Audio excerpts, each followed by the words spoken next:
لیکن ابھی ایکسیوس کی جانب سے رپورٹ کیا گیا اور بتایا گیا کہ امریکہ حماس کے ساتھ خفیہ مذاکرات کر رہا ہے اور ٹرمپ انتظامیہ غزہ میں قید امریکی یرغمالیوں کی رہائی اور جنگ کے خاتمے کے لیے وسیع معاہدے کے امکان پر حماس کے ساتھ براہ راست بات چیت کر رہی ہے۔ اور ایکسیوس نے یہ واضح طور پر بتایا کہ بات چیت کی براہ راست معلومات رکھنے والے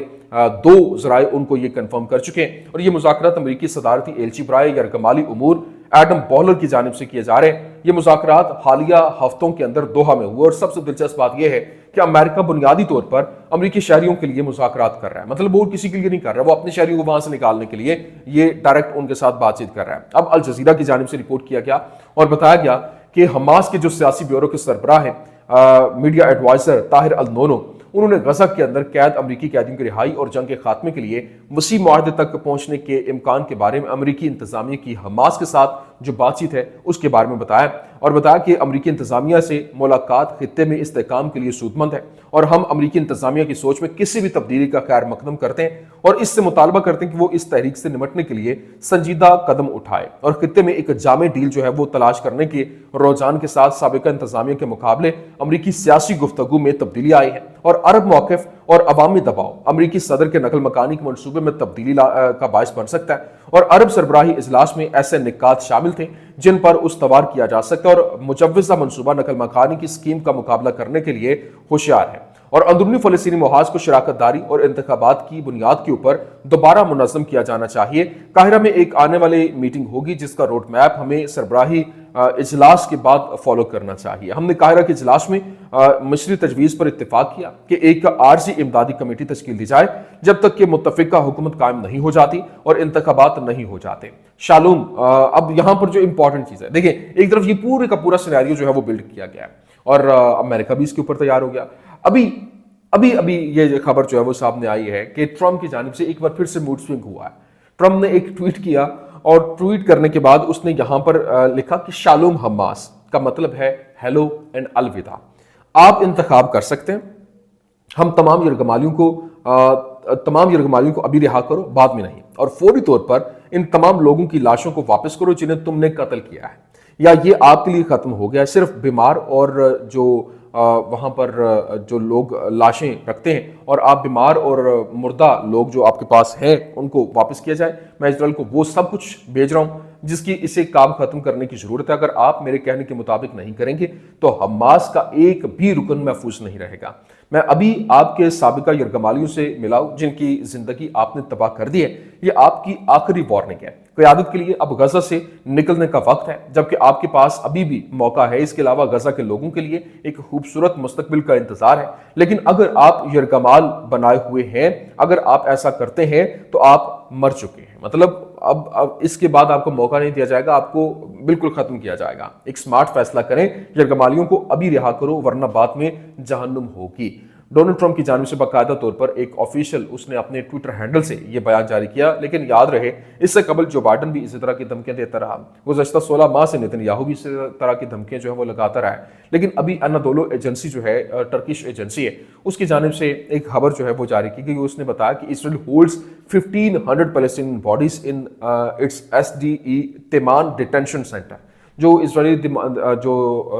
S D E Teiman detention centre ہے، وہاں پر 1500 جو پیلسٹینین باڈیز ہیں وہاں پر موجود ہیں۔ تو رہائی پانے والے جو لوگ ہیں ان میں جو ابھی تک تقریباً 20 22 30 کے قریب جو لوگ رہا ہوئے ہیں ان کی تو بات سائڈ پہ، لیکن یہ جو ڈونلڈ ٹرمپ نے کہا کہ اس نے جن لوگوں سے وہ ملا ہے تم نے ان کی زندگی تباہ کر دی ہے، اور اب جو ہے وہ مردہ جو لوگ ہیں ان کی لاشیں واپس کرو، جس طرح سے تم بہت ایک حدیں کراس کر رہے ہو، اور ابھی فل فور ان کو رہا کرو اور فوری طور پر ان تمام لوگوں کی لاشوں کو واپس کرو جنہوں نے تم کو قتل کیا ہے۔ تو یہ جو ابھی تو چند لوگ ان کے، بلکہ وہ بھی حملوں کے اندر مارے گئے تھے اسرائیل کی جانب سے جو فضائی حملے ہوئے، لیکن جو وہاں پر 1500 SDE تیمان کے اندر موجود ہیں ان کا کیا معاملہ ہے، یہ ایک اور بڑا سوال ہے جو ہارٹیز اخبار کی جانب سے اسرائیلی اخبار ہے اسی کی جانب سے یہ کوٹ کیا گیا. لیکن ابھی جو رہائی پانے والے اسرائیلی اسیران ہیں انہوں نے امریکی صدر ڈونلڈ ٹرمپ سے ملاقات بھی کی اور ان کی رہائی کو یقینی بنانے پر اس کا شکریہ ادا بھی کیا اور ان پر زور دیا کہ وہ بقیہ اسیروں کی رہائی میں مدد کریں. اور انہوں نے اسے ایک تختی تحفے میں دی جس پر لکھا ہوا تھا جس نے ایک جان بچائی اس نے پوری دنیا کی جان بچائی. یہ تو ہمارے نبی کریم صلی اللہ علیہ وسلم کی بھی یہ حدیث مبارکہ ہے جس نے ایک انسان کو بچایا اس نے جو ہے وہ پوری انسانیت کو بچایا. تو یہ آف کورس وہاں پر غزہ کے اوپر یہ اپلائی نہیں ہوتا لیکن یہ یہاں پر جو ہے وہ اپنے اوپر ضرور اپلائی کرنے کی کوششیں کر رہے ہیں. غزہ میں 60,000 جانیں ضائع ہوئی ہیں, 20 لاکھ لوگ بھوکے اور پانی اور طبی امداد سے محروم ہوئے اور ہزاروں کو اغوا کر کے اسرائیلی جیلوں میں رکھا گیا ہے. کیا ان کی جانوں سے کوئی فرق نہیں پڑتا یا جان بچانا صرف جو ہے وہ یہاں تک محدود ہے کہ جو اسرائیل ہے یا پھر جو فرسٹ ورلڈ کنٹریز ہیں یا پھر جو ان کے من پسند لوگ ہیں ان کے لیے جان جو ہے وہ اہم ہے, باقیوں کی عام نہیں ہے. لیکن یہاں پر ابھی میں آپ کو بتا دوں کہ اس وقت جو حالات ہیں تیزی کے ساتھ بدل رہے ہیں اور دوسری جانب جو شام ہے, شام کے اوپر قبضہ کرنے کے لیے, شام کے اوپر تسلط جمانے کے لیے ایک نیا پلان جو ہے وہ لانچ کیا گیا.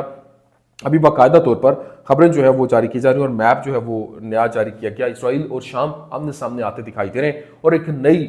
خطرناک قسم کی جنگ یہاں پر چھڑتی ہوئی دکھائی دے رہی ہے. کیونکہ اسرائیل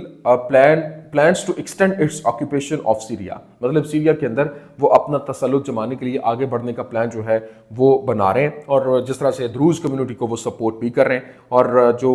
ڈیوڈ کوریڈور ہے وہ بنانے کے لیے وہاں پر $1 ارب جو ہے وہ بھی انویسٹ کر رہے ہیں. لیکن یہاں آگے سے جو ریٹیلیشن آ رہی ہے جہاں پہ رد عمل جو ہے ان کو دینے کا سامنا کرنا پڑ رہا ہے باقاعدہ وہ ان کے لیے ایک مشکلات پیدا کر رہے ہیں. Israel sees growing threat in Islamist trying to unify Syria. مطلب اس وقت جو حالات ہیں وہ اتنی تیزی کے ساتھ بڑھ رہے ہیں. یہ وال اسٹریٹ جرنل نے رپورٹ کیا. پھر یروشلم پوسٹ نے بتایا کہ Netanyahu to unveil NIS 3.9 billion shekel جو ان کے کرنسی ہے plan to develop Israel's Druze جو سیکٹرز ہے اس کو دروز کمیونٹی کو سپورٹ کرتے ہوئے انہوں نے 3.9 بلین شیکل جو ہے وہ رکھے ہیں. تقریباً یہ $1 ارب سے زائد جو ہے وہ بنتے ہیں. لیکن ابھی حالات اتنی تیزی کے ساتھ بدل رہے ہیں کہ سیریا کا جو پریزیڈنٹ ہے وہ باقاعدہ طور پر اس نے ترکیہ کو بھی انوائٹ کر دیا اور باقاعدہ اس نے کہا کہ Syria's president Sharaa to discuss defence pact with Turkey's Erdogan sources سے. مطلب اس نے جو اردگان کو وہاں پر اپنی فوجیں ڈپیوٹ کرنے کا اپنی ایک جو اڈے بنانے کا اس سے درخواست کیا کہ یہاں پر وہ سیکیورٹی آ کے سنبھالیں. تو یہ ایک نیا اور ایک خطرناک پہلو یہاں پر مزید ایڈ ہوتا دکھائی دے رہا ہے. پھر جو ایران ہے وہ بھی ان کو اپنی مدد آفر کر چکا ہے کہ ہم آپ کے ساتھ اور بھرپور طریقے سے تمام اختلافات سائڈ پہ کرتے ہوئے وہ ان کے ساتھ کھڑے ہونے کے لیے تیار ہیں. تو یہ منظرنامہ بہت تیزی کے ساتھ تبدیل ہو رہا ہے اور آنے والے دنوں میں یہ لڑائی مزید شدت اختیار کرتی ہوئی دکھائی بھی دے رہی ہے. تو یہ جناب والا کچھ اہم ترین اپڈیٹس تھی, میں نے کہا میں آپ کے سامنے رکھ دوں. امید کرتے ہیں ویڈیو آپ کو پسند آئی ہوگی. پسند آنے کی صورت میں لائک کیجیے, شیئر کیجیے اور ہمارے چینل کو سبسکرائب کرنا مت بھولیے گا. شکریہ.